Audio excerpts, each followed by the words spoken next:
What does the future look like for Mel Tucker and his Michigan State Spartans up in East Lansing, Michigan? The snowball was building all throughout the 2022 preseason in terms of recruiting, expectations, name, image, and likeness. Everything was going in the right direction for Michigan State entering 2022. And then a 5-7 season marred by injuries, marred by the tunnel incident, by poor coaching, anything you could think of. Everything went wrong for Michigan State in the 2022 season. In the 2023 preseason, which we're still in, it's still going on, but Peyton Thorne and Keon Coleman transferred out.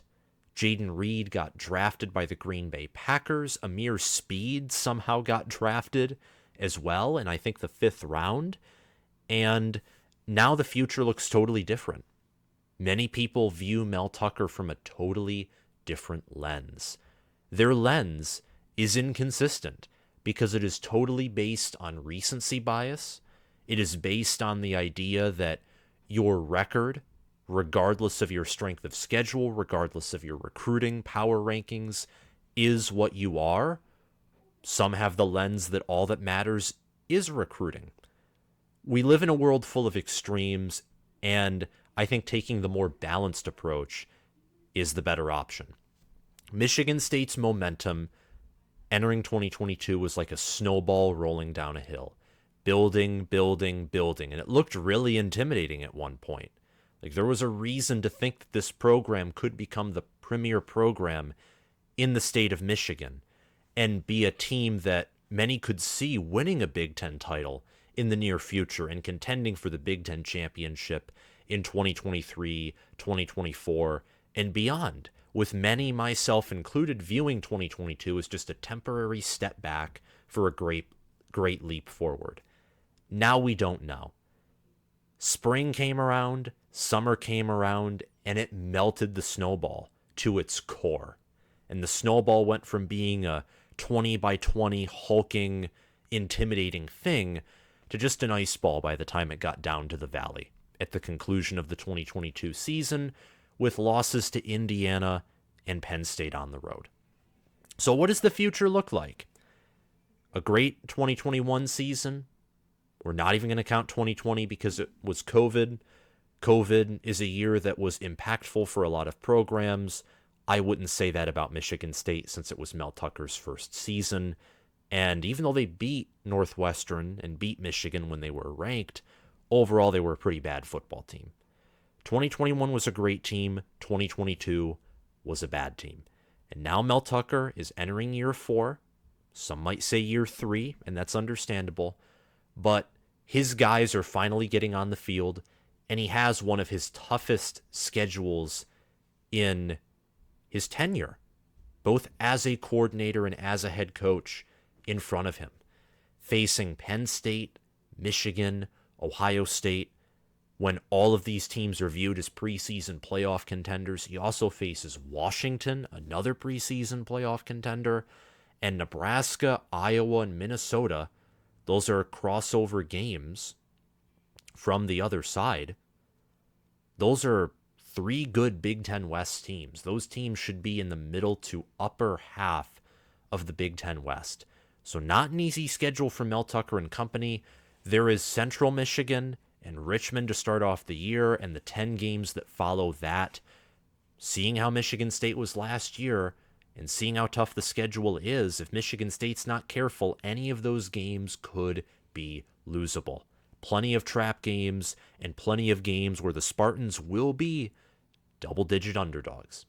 So the future for Michigan State, both immediate and looking a little further ahead past 2023, though that is very hard to do, that's what today's video is going to be about. Before we get into it, I encourage you to hit the like button, subscribe to the channel, comment what you think Michigan State's future in the realm of football is down below. Do you think Mel Tucker makes it past 2024? Do you even think that he makes it past this season? If they bottom out and go worse than 5-7, I think there is a realistic chance, given the money that MSU's donor base has And given how quickly the fan base seemed to turn on him after 2022, there's a very realistic chance the plug could be pulled. Does he stay at Michigan State for many years past this season? And is he still on the right track? Does he win a Big Ten title? Let me know your thoughts down below. And it's going to be very interesting to see Michigan State's position, because when divisions are abolished, scheduling's going to change. USC and UCLA are going to come into the conference. Some think that Notre Dame gaining AAU status means they could join the conference. Washington and Oregon seem to be in talks with the Big Ten.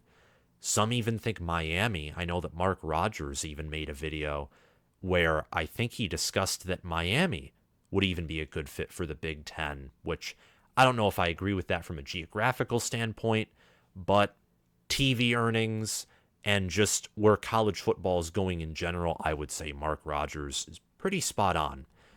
Very good channel, by the way. If you haven't heard of the Voice of College Football, go and check that out.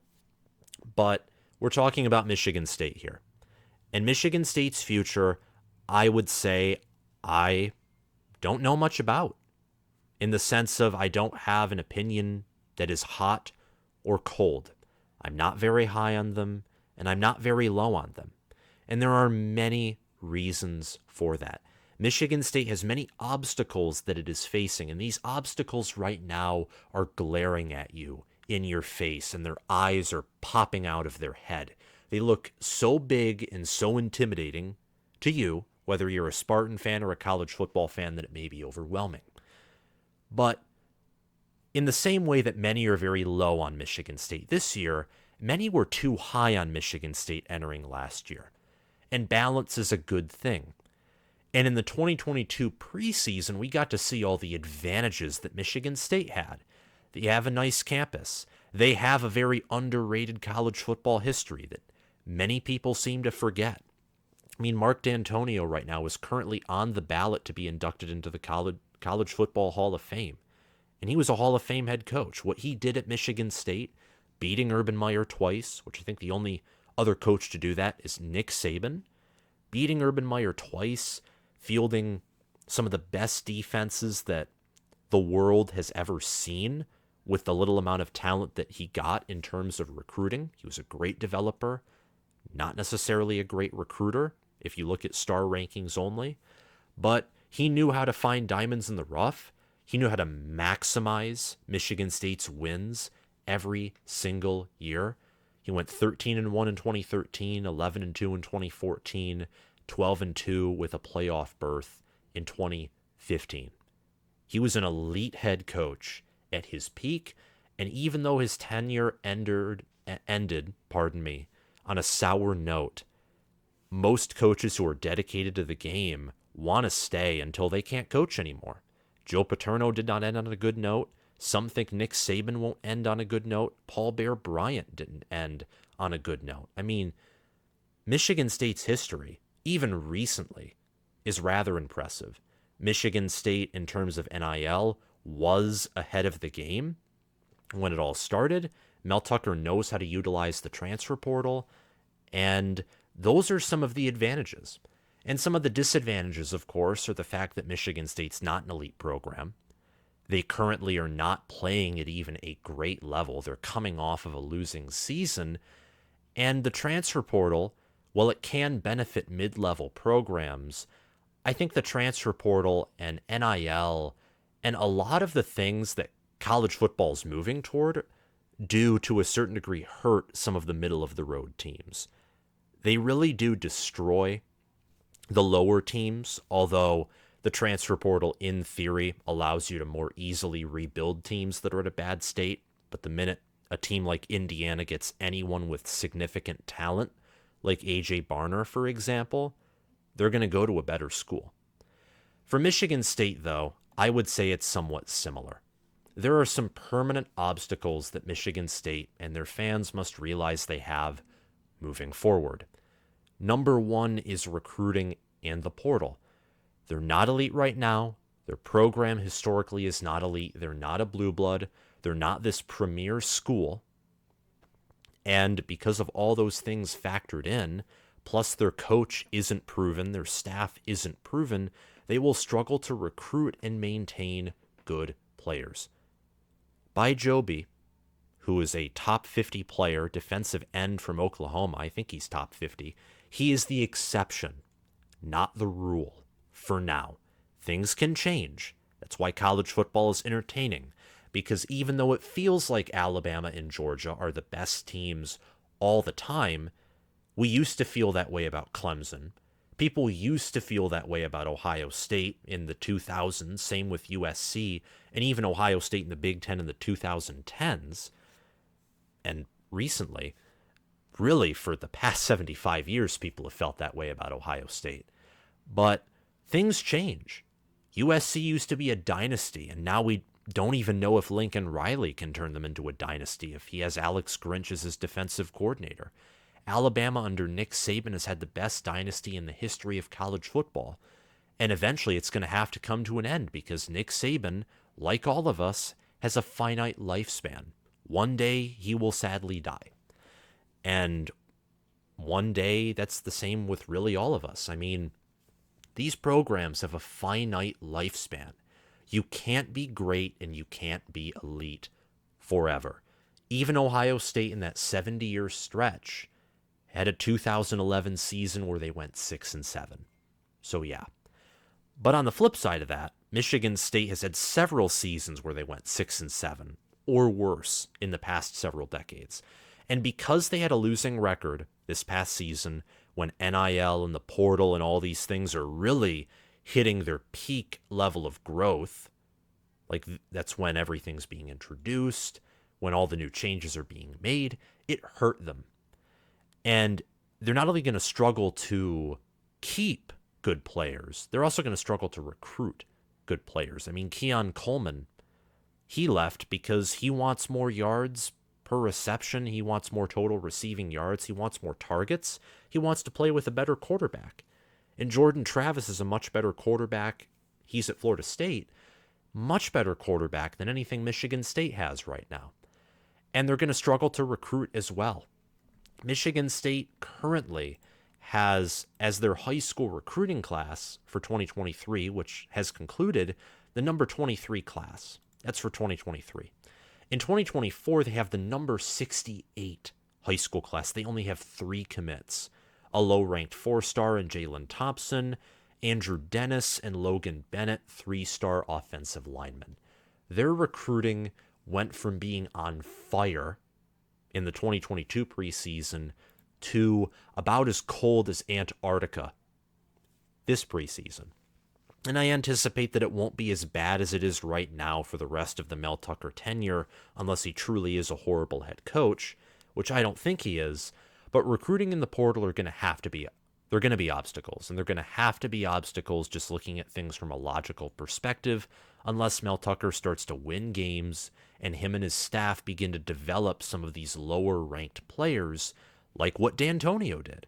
He's going to have to play the game that D'Antonio, Kirk Ferentz, Paul Christ, and these coaches that didn't have the resources or just didn't want to recruit at a high level had to do. They had to develop lower-level talent. He's going to have to play that game. And he's doing some of it via the portal. I know that he's also recruited better than D'Antonio has. But if Michigan State wants to compete, and if they want to recruit at a higher level, and one of the ways you do that is you show that you can consistently beat good teams. Like beat Michigan this year. Surprise everyone and beat Ohio State this year, and you will be back on the map. In order to do that, with the talent Michigan State currently has assembled, you're going to have great coordinators, underrated players, and you're going to have to develop players from the ground up. That's number one, and that's the biggest obstacle, recruiting in the portal. If Michigan State could recruit at an elite level, if they were recruiting at an elite level, and if they were using the portal and only gaining from it and not losing big-time players like Keon Coleman, right now, some of these other concerns wouldn't be such a big deal. Big Ten scheduling is another one. The Spartans will consistently play some of the nation's hardest schedules. They have a unanimous top 10 schedule this season. No one is going to argue that Michigan State has a schedule that is weaker than a top 10 schedule. I happen to think they have the toughest schedule in the country because they face 4 top 10 teams from my top 25. They face 4 top 10 teams, which is crazy, especially since Michigan State is not a top 25 team. That is a very hard schedule. And it won't get easier when USC and UCLA are added. Now, to counterbalance that, there won't be the East and West anymore. And I doubt Michigan State in 2024 and beyond will play USC, Michigan, Ohio State, and Penn State all in the same year. They'll probably play at most 2 of those teams. Scheduling will be more balanced. For most East Division teams outside of Ohio State and Michigan, the schedules will get easier. For Michigan and Ohio State, because they're right now so elite and so powerful in the conference, the change will feel like nothing to them. For Michigan State and the other lower East Division teams who aren't the big 2, it'll get easier. For the West, it'll get dramatically harder. And USC and UCLA, it'll be harder for them too because, let's face it, the Big Ten is just a better conference than the Pac-12. So Michigan State for this year, especially, but even for the future, very tough schedule. But there is a flip side to it, a positive that we will get to in a few minutes. The third is defensive back play. Now, this is something that could change on the flip of a coin.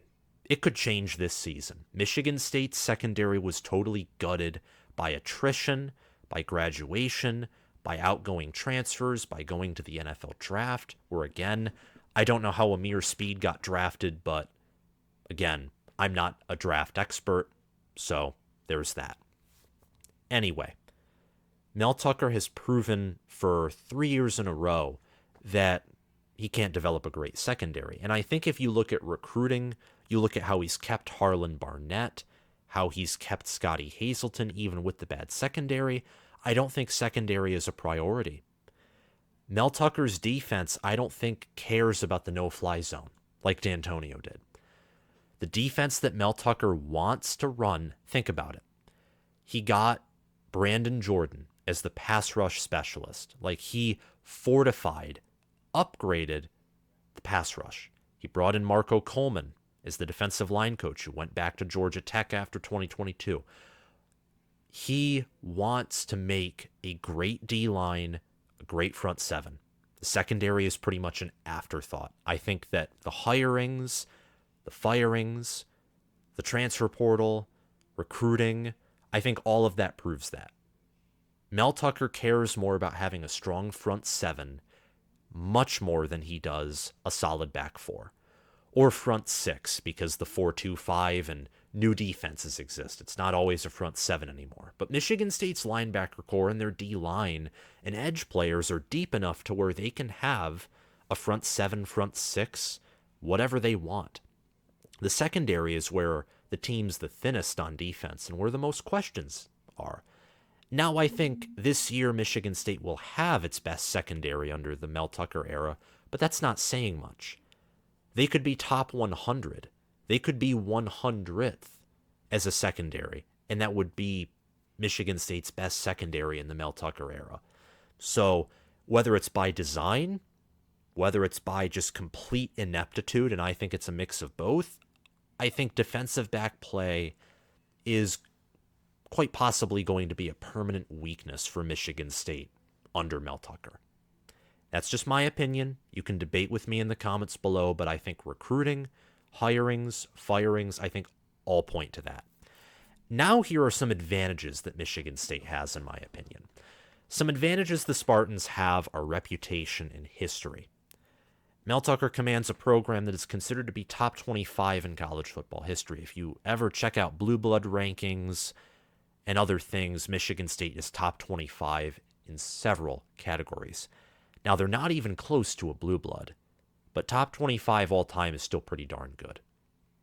And go back to recent success, they've won the Big Ten in the past decade. They have won 10 games multiple times in the past decade. They've won 11 games in the past decade. They've won a New Year's Six Bowl in the past decade. That's something that not even the Michigan Wolverines can say, even though Michigan over the past decade has been a much better program, Michigan State's won a New Year's Six Bowl, and Michigan and Jim Harbaugh have not. I think they'll change that this year. As many of you know, I have them winning the national title, which means they'll have to win technically 2 New Year's Six games. One's a bowl game, the other's the college football playoff title game, which technically isn't a bowl, but it's also a postseason game, so technically it is. Don't know exactly how that works. But Michigan State has things that go its way when it comes to resume. And speaking of resume, the scheduling is tough, but this means Michigan State could go 9-3 or 10-2. They could enter the 12-team playoff with multiple losses. Because I imagine that sooner or later, eventually the College Football Playoff Committee is going to have to be held accountable for how they measure strength of schedule or strength of record. Because the Big Ten and the SEC aren't going to want parity. And why should they, when their two conferences are beyond the toughest in the country? Those are the top two. Then there is a massive trench, and in that trench are the other three quote-unquote Power 5 conferences. The ACC is garbage compared to the Big Ten and SEC. And the Pac-12 and Big 12, while significantly better than the ACC in my opinion, especially the Pac-12, they're still pretty behind the Big Ten and the SEC. So the Big Ten and the SEC are going to want to get recognition for being tough, and how do you do that? You make a system that has a clear ranking for strength of schedule and strength of record, and that's how that becomes a factor officially in the college football playoff rankings. And I think that Michigan State would benefit from that, being in the Big Ten. If you're a team in the ACC, if the ACC survives, but I don't know. I think it's more likely they survive than the Pac-12 at this point, given the news. Or if you're in the Big 12, it'll hurt you. Because with the weaker strength of schedule, a 9-3 Michigan State team or a 9-3 Tennessee could get in over a 10-2, or dare I say it, 11-1 Big 12 or ACC team that has a much, much weaker strength of schedule and by consequence, strength of record. So the Big Ten scheduling is a double-edged sword. It's less likely because of the tough scheduling and the lack of talent. Those two things combined will make it harder to win conference and national championships, but an impressive strength of record will benefit you when it comes to wanting to compete for the playoff and national titles. Finally, there's name, image, and likeness. Now, maybe this is controversial, but Michigan State was an early pioneer of the NIL era, and they have billionaire donors. There's a reason Mel Tucker is still one of the highest paid coaches in college football. Michigan State has a very wealthy donor base that is interested in making Michigan State athletics into a powerhouse. So if Mel Tucker wins, and if Mel Tucker is willing to be the Spartan dog that he claims that he is, Michigan State can have success in name, image, and likeness, which can help retain players, especially because it looks like that NIL is going to be more so of a market when it comes to retaining players and keeping good players, rather than risking it all for a high school prospect who you don't know will pan out or not. And it will also come into the realm of paying for good coordinators. Michigan State, with their donor base, they can get several coordinators and several assistants that I think would be upgrades over Scotty Hazelton and Jay Johnson. Now, maybe Mel Tucker doesn't agree with that, or Michigan State doesn't agree with that. He didn't make any staff changes, and we'll see how that affects him this season. All in all, though, I look at Michigan State, and while currently their disadvantages seem to outweigh their advantages, if they win games, and if they beat a good team in winning multiple games outside of a big game, they will have success, and those advantages will probably outshine the obstacles placed in front of Mel Tucker and his football team. That's looking at the immediate future and also the near and distant future. But now I want to talk about 2023 in general and go over Michigan State. According to ESPN and their Football Power Index, the Spartans have the 7th hardest schedule in the nation. And according to my potential power index, they have the toughest schedule. So Michigan State very well could be like 2021 Nebraska, where they have a losing record, but we all know they're much better than several 7-6, 8-5 teams that we could name. In power rankings, Michigan State very well could end up being a top 25 team by the end of the season with a 6-6 record, or a 5-7 record, or a 7-5 record. Their schedule is tough. Look at their schedule. Central Michigan, Richmond. You're going to go 2-0. If you don't go 2-0 in that stretch, well, you better start praying. Washington comes into town, then Maryland comes into town. Then road games at Iowa, at Rutgers, a home game against Michigan, at Minnesota, hosting Nebraska, at Ohio State, at Indiana, and then facing in a neutral site game versus Penn State in Ford Field, which is much closer to Michigan State, and I expect Michigan State to have more of a home field advantage than Penn State will, but it's still closer to a neutral site game than a Michigan State home game.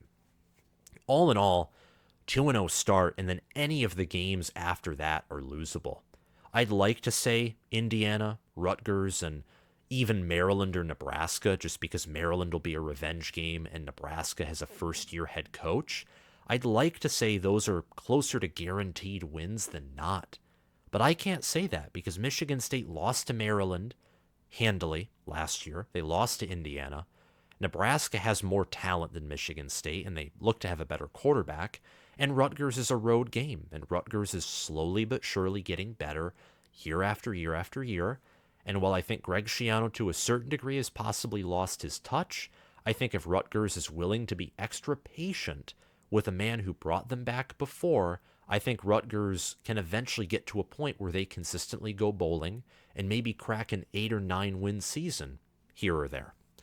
So very tough schedule that is staring Mel Tucker in the face right now. I think it's the toughest in the nation. ESPN thinks it's the 7th hardest. SG1 Sports made a video about this, and he also has it in the top 10. Everyone agrees that this is one of the nation's toughest schedules. It would take a lot of teams disappointing for this to not be a top 10 schedule. The Spartans on the upside have a top 25 overall class according to 24/7 Sports. They have a recruit average rank of 87. So about a high level 3-star is what their average recruit is. So top 25 high school recruiting class, top 25 overall class, and they have some key incoming transfers. They have 14 incoming transfers. They picked up Alante Brown from Nebraska, who I think is an underrated addition for a wide receiver room that needs depth, needs starters. I think Alante Brown was a highly talented player at Nebraska who just didn't work out, but now he's with Michigan State, and him and Trey Mosley will be Michigan State's best wide receivers easily. There are also some other underrated additions like Jaron Mangum, a running back from USF, Jalen Franklin, a tight end from Wisconsin, other tight ends as well, like Tyneil Hopper from Boise State, Ademola Falei from, I think it's Norfolk State, and then Nathan Carter is the player that I'm watching for, transfer running back in from UConn. There was a comment today that said, I'm not saying Carter is Walker 2.0, but watch out for him, or something like that. I'm paraphrasing.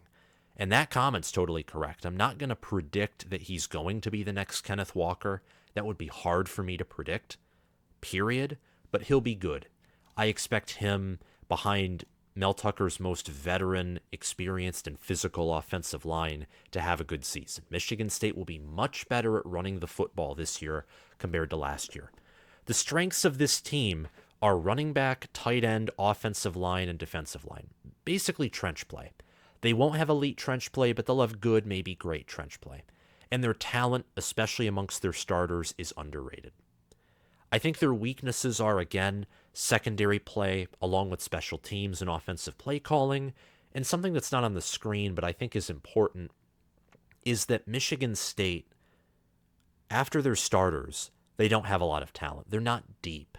They're talented when it comes to their starting roster, but if injuries occur again, Michigan State's a team that could be 1 or 2 injuries away from being a top 25 team versus a bottom 25 Power 5 team. Like, seriously. They do not have a lot of depth. And that's why Mel Tucker is using the transfer portal much more than he did last season, because he realizes that he doesn't have the depth that he needs. And that's why Michigan State's high school recruiting class, signing only around like 20 kids, is devastating. In fact, it wasn't even 20, it was like 16. It's devastating. They need a lot more depth than that. They only have 30 incoming players for the 2023 overall recruiting class. According to ESPN's FPI, they're 31st in the country. According to my potential power index, which for now only includes Power 5 teams, but the only group of 5 teams that could be better than Michigan State are maybe Tulane, maybe Boise State. So they're still a top 35 team overall. They're number 32 according to my potential power index. I think their ceiling is 9-4.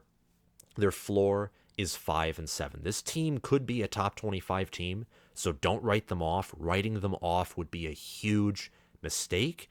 I think they're bound to improve after last year's debacle. Whether that will show in their record is yet to be seen, but I think they'll go 6-6, 7-5, and they'll probably finish 7-6, losing their bowl if they go 7-5, winning it if they go 6-6. That would be my prediction personally.